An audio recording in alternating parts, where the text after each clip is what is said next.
Piero della Francesca, il battesimo di Gesù. Piero de la Francesca, el bautismo de Jesús. Espiritualidad por medio del arte para las emisiones en directo que he hecho o que haré próximamente en Radio María. Me ocuparé especialmente de su historia, de la descripción de la imagen y de forma especial haré una interpretación espiritual.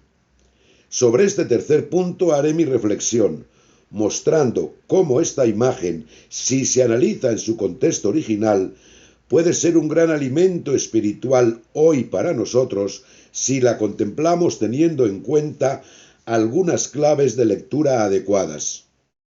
Empezamos por la historia de la obra. El bautismo de Cristo es una obra a témpera sobre tabla, con unas medidas de 167 por 116 centímetros y de fecha incierta, 1440-1460, conservada en la National Gallery de Londres. Fue pensado originariamente como pala de altar para el priorato cisterciense de Borgo di San Sepolcro, donde permaneció hasta el año 1808.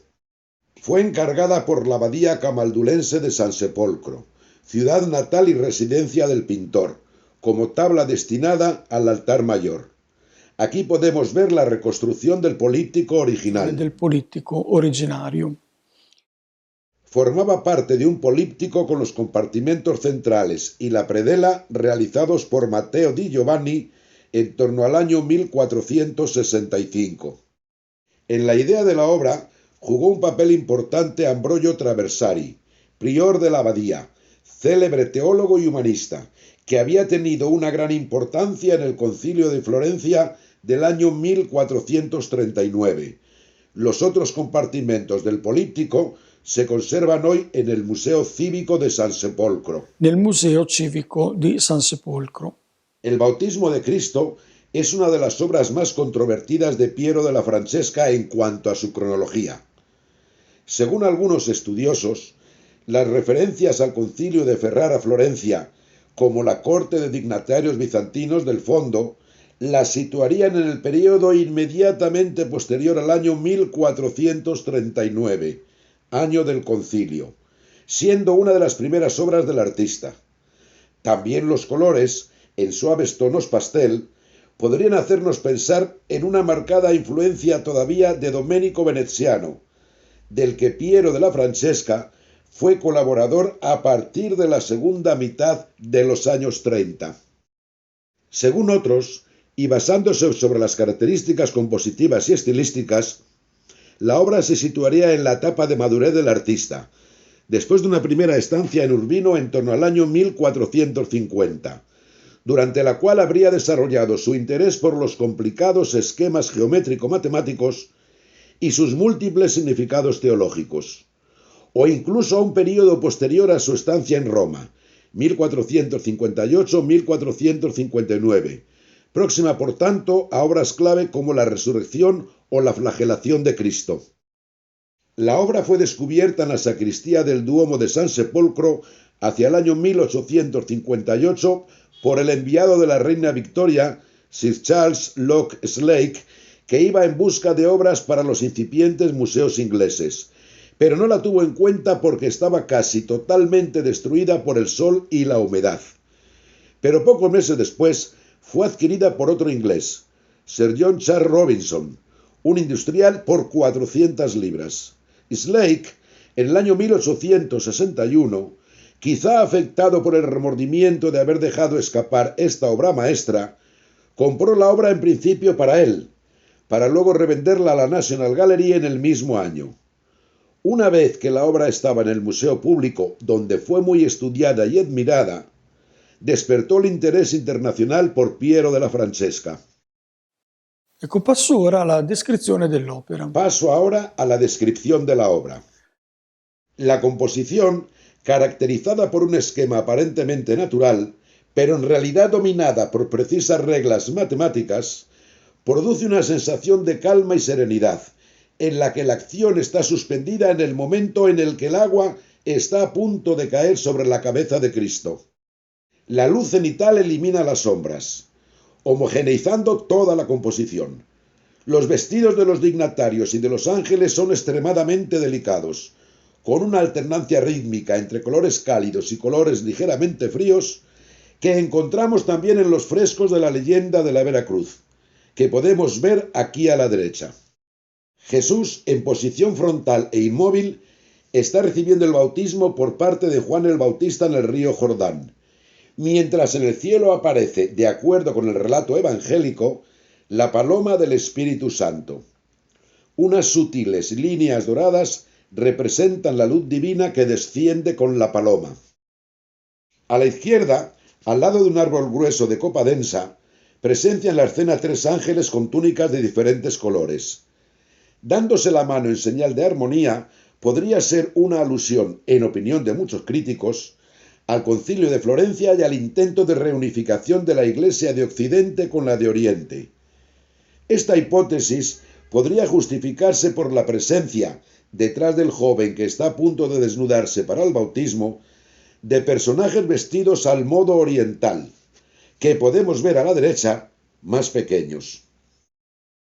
El ángel de la derecha, que mira fuera del cuadro en dirección al espectador, es el personaje conocido como el juerguista. Al igual que el narrador, en el teatro renacentista presentaba y comentaba las representaciones. Tenía la tarea de llamar la atención del espectador y dirigirlo, a través del juego de miradas de los otros dos ángeles, hacia el Cristo bautizado. Tramite il gioco di sguardi degli altri due angeli al Cristo che viene battezzato.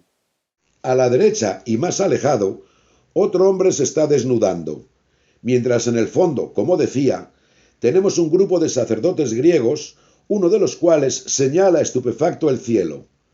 Se trata probablemente de un recurso para aludir al pasaje evangélico en el que se habla de cielos abiertos, que indican el reencuentro entre la realidad de Dios y la de los hombres después del pecado. La traducción apropiada del término sería rasgados. Se han abierto, pero ya no se pueden sellar como señal de la voluntad de Dios de restablecer la paz entre el cielo y la tierra. Di restaurare la pace fra il cielo e la terra. Los dignatarios griegos y el hombre que se desnuda se han relacionado con una posible interpretación histórica del cuadro, vinculada a las negociaciones, como ya he señalado, de acercamiento entre la Iglesia ortodoxa y la latina. De forma particular, el bautismo deriva de los frescos perdidos de Pisanello en la Basílica de San Juan de Letrán, que celebraban quizá el acuerdo entre Martín V y Manuel II Paleólogo. Il secondo paleologo. El fondo está configurado por un paisaje de colinas, con un pequeño burgo fortificado en las pendientes. Se trata con bastante posibilidad de Borgo di San Sepolcro, representado aquí como la Nueva Jerusalén. El árbol es un nogal, con una probable referencia a la leyenda de la fundación de la ciudad, cuando los santos peregrinos Egidio y Arcano tuvieron una visión en el valle ahora conocido como Valle de Nocea, donde fundaron la primera iglesia. La cita expresa también la profunda integración de Piero de la Francesca en el tejido cultural de la ciudad, que en torno a las décadas centrales del siglo XV recupera la identidad cívica en torno a la idea de la Nueva Jerusalén. La transfiguración de Cristo como hombre y Dios es uno de los temas centrales del cuadro, como lo subraya el aislamiento sobre el eje de Cristo, en posición frontal y de la paloma, con los demás personajes dispuestos simétricamente a los lados. Una pista es la mano izquierda de Juan Bautista, que no va más allá de su manto, como bloqueada por un límite imaginario impalpable. La composición manifiesta la idea de pertenencia de los elementos al conjunto. La paloma del Espíritu Santo se puede situar con las nubes al fondo. Jesús es comparable al tronco del árbol blanco que tiene a su lado. Ambos son de hecho del mismo color, posteriormente definido como pulpa de mármol, lo que da a la carne de Cristo una sensación de frialdad y solidez. Su figura también tiene un modelo anatómico sólido y naturalista, derivado del ejemplo de Masaccio.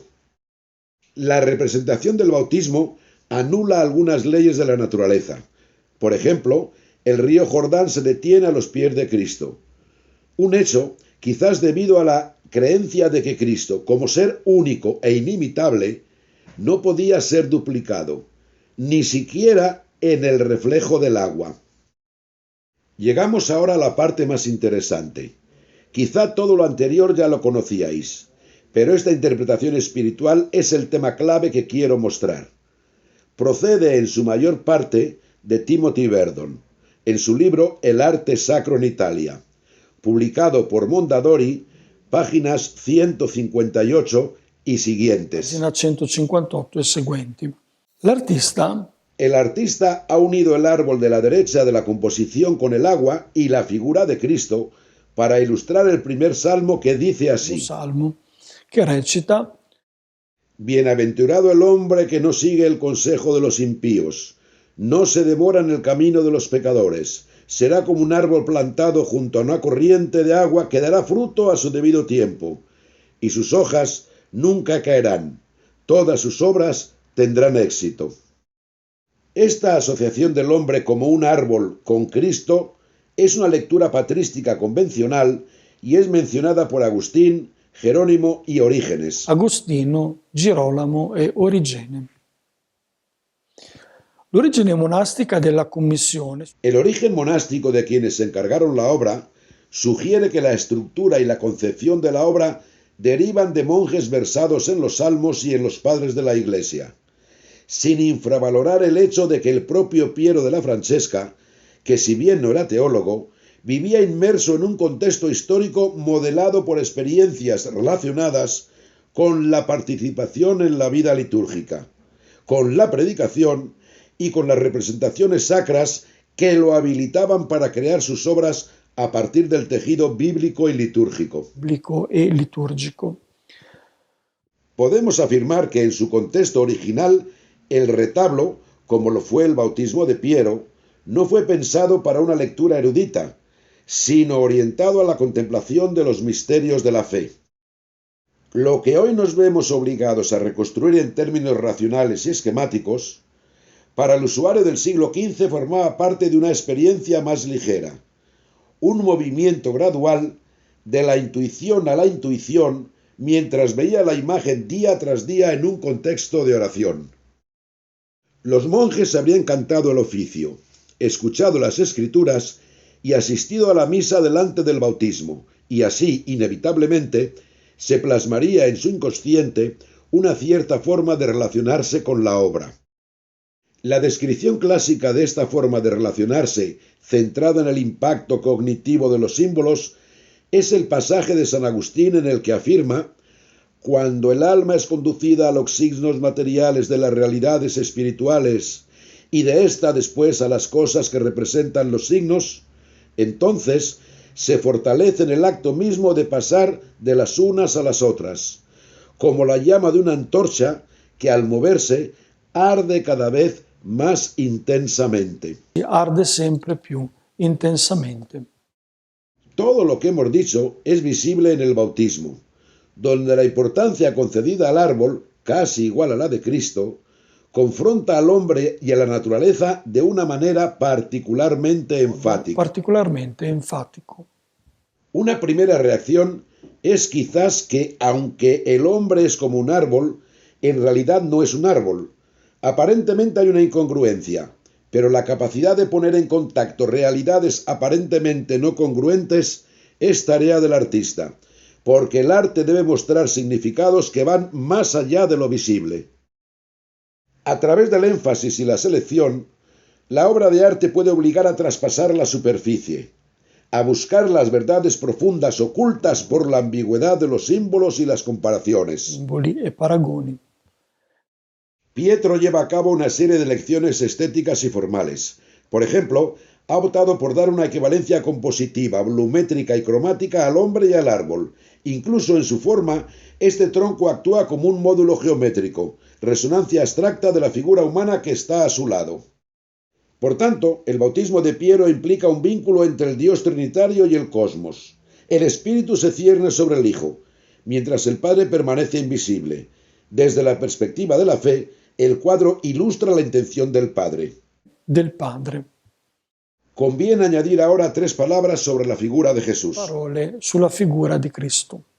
Este Cristo casi desnudo comunica el poder misterioso del cuerpo para simbolizar a la persona humana y sus decisiones primordiales. Se trata, por tanto, de un desnudo ideal. Es decir, el artista ha extraído del repertorio grecorromano una lectura de las formas y proporciones corporales capaces de sugerir el máximo potencial de la existencia humana. En la belleza idealizada de Cristo, Piero nos muestra nuestros propios cuerpos glorificados en sus detalles, una visión escatológica en la carne del hombre Dios. La majestuosa calma del cuadro y su serena fuerza dependen de este idealismo en la interpretación de la figura central. Anticipándose a la perfección futura, Piero muestra a Dios en el hombre ahora. Piero fa vedere Dio nell'uomo ora. Las aguas del Jordán que acarician sin tocar los pies de Cristo parecen recordar una cita implícita del Salmo 114. Cuando Israel salió de Egipto, Judá se convirtió en su santuario. El mar vio y se retiró. El Jordán cambió el sentido de sus aguas. ¿Qué tienes, mar, para huir y tú, Jordán, para volver atrás? Tiembla tierra ante el Señor, que convierte la roca en lago, la roca en manantiales de agua. In un lago, la roccia in sorgenti d'acqua. El pasaje bíblico recuerda las grandes maravillas realizadas por Moisés en el libro del Éxodo, recordando el paso del Mar Rojo y la roca golpeada con la vara de la que manaba agua en el desierto. Aquí deben interpretarse en referencias a Cristo y al bautismo, como también se puede deducir de las fórmulas litúrgicas bien conocidas por los usuarios de esta obra. Ai monaci fruitori di questa opera. El bautismo, de etimología ahogar, es una acción en la que el hombre se abandona y renuncia a su voluntad de afirmarse y encuentra a Cristo, que como primogénito del género humano, asume y acoge, dando una nueva vida y propone una especie de salvación por medio del agua, que de ser un símbolo de muerte pasa a ser capaz de dar una vida nueva. Capace di donare una nuova vita. El agua de la roca, en cambio, indica el derramamiento del Espíritu, que es como un manantial de agua viva que brota en el seno del creyente, como vemos en el pasaje de Juan en el que Jesús habla con la samaritana en el pozo de Jacob. Finalmente, el Cristo de Piero de la Francesca esconde un aspecto aún más evidente e importante.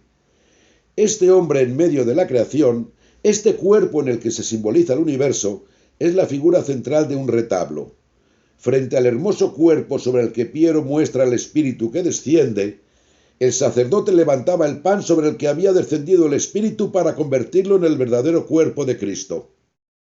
La visión en la multiplicidad de la creación, simbolizada en Cristo en la pintura, servía de fondo visual a los muchos granos de trigo que se han convertido en el único pan de la Eucaristía. Y el misterio del universo material y salvado y elevado en el panorama luminoso del cuadro se abría como una ventana detrás de la hostia que mostraba la Eucaristía, alimento procedente de la tierra y convertida en el pan de los ángeles. Alimento venuto dalla terra, diventata pane degli angeli.